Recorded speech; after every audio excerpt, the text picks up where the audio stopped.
friends, welcome to the Tech Design channel. So friends, today I will talk about Logitech desk booking solution for hybrid workplace and debuts Logi Dock Flex and managed docking station. So friend, Logitech has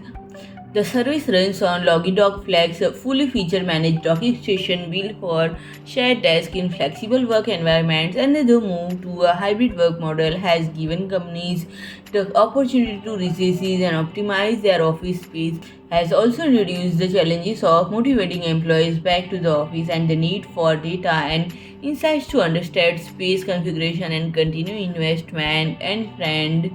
with an 8-inch display, 3 USB ports in the front and 3 more in back, Logi Dock Flex support dual display network connection and up to 100 watts of power, allowing for both secure and standard issue device connection as well as for employees to bring their own device. Employees can personalize their workstation with their own background photo and away message and join meetings with one touch through calendar integration with Logitune app and for ad hoc booking and interactive panel signals whether the task is available or not. And friend,